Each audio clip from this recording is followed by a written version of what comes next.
बिस्मिल्लाहिर्रहमानिर्रहीम। भाई मार्का मियाँ वाली दी सियासत अजकल त्राए करैक्टर बड़े हलचल मचाई हुई है।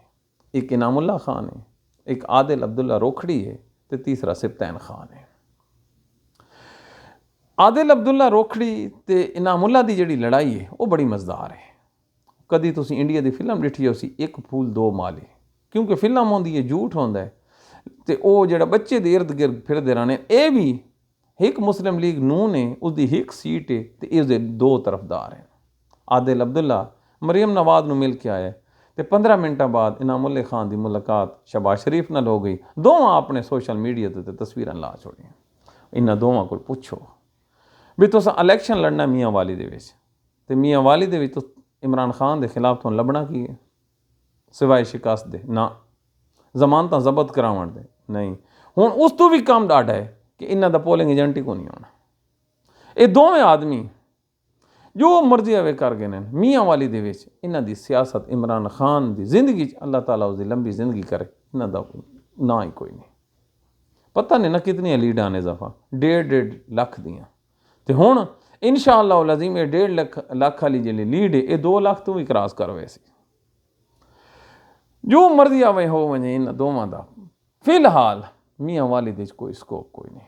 हाँ इलैक्शन फार्म 47 होवे तो फिर तो जिंदाबाद। दूजा सिप्तैन खान। सिप्तैन खान अपनी पूरी कोशिश करेंदा पिया कि किसी तरह मैं PTI दे विच वापस आ वञां। बिल्कुल ठीक है, हर बंदे दा राइट है, लेकिन जेड़े सिप्तैन खान छोड़ के गया है भाई मार्का, उस टाइम ये सियासी जमात आई, इसकी कोई इतनी पैनिक हिस्टरी ना आई। जेड़े दिन छोड़ के गया है उस तो बाद ये शहीदां दी पार्टी है। हुण इस दे विच खून है। हुण जिला मियाँ वाली दे विच कई लोग कई महीने इमरान खान दे उत्ते कैद कट के आए तो मासूफ जेड़ा है ये घर बैठा रहे। जिसले ट्रेन लगी वजे ना बस उस तो बाद जितना मर्जी हमने जोर ला गए तुस उस नप ना हो सकते। ये असूल है। बेशक अगले स्टेशन पर पहुँच वजो थानू ट्रेन हुण बिठावना कहने। मैनू नहीं लगता कि तहरीक इंसाफ की सियासत नैक्सट टाइम सिप्तैन खान का कोई रोल हो सी। अगर ये कोशिश करके आ ही वैंदा है जिमें अज एक होई है बस्ती पंजाब ना, एक होई है जिहड़ा जंगीर तरीन बंदा गया उसका मैं ना नहीं आ रहा लेकिन मैं डिठा है वो वापस आया। अगर ये वापस आ गया तो यकीन करो मियाँ वाली दे विच PTI दे विच बगावत होवे सी और इतनी ज़बरदस्त बगावत हो सी कि तुम सोच भी नहीं सकते। ये मेरे को लिख गए क्यों हुण इन्हां बंदां नूं PTI है लेकिन नहीं ओन इन करेंदे। किस तरह कोई घर PTI दा ऐसा नहीं जिस दे घर पुलिस दी रेड ना होवे।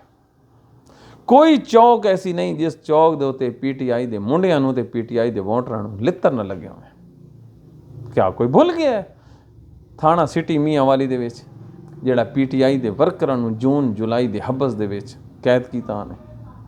क्या कोई भुल गया है जिहड़े इन्हां दी जवान औरतां दे जिहड़े पर्दे हैं वो चाक कीते गए? कोई नहीं भुला। तो अगर वो कोई नहीं भुला तो इन्हां नूं कौन कैं भुलना है? लिहाजा साडी डाके सराय ये है कि इन्हां दी जिहड़ी गेम है सियासत अपनी करें, सियासत कर सकते हैं, इंडिपेंडेंट आ सकते हैं, कोई रोक सकता? बिल्कुल नहीं रोक सकता, बल्कि मज़ा आना है। लेकिन तुसां आखो कि इन्हों PTI का टिकट मिल सी, बिल्कुल नहीं मिलना। जो मर्जी आवे हो वजे ये बेशक जमीन आसमान मिला ही देवें वत भी मैं तुहानूं दावे नाल आखदा पिया इन्हों टिकट नहीं मिलना, इस आदमी नूं टिकट नहीं मिलना। हाँ बाकी उसका अपना जिहड़ा है वोट बैक वो बेशक चलता रहे।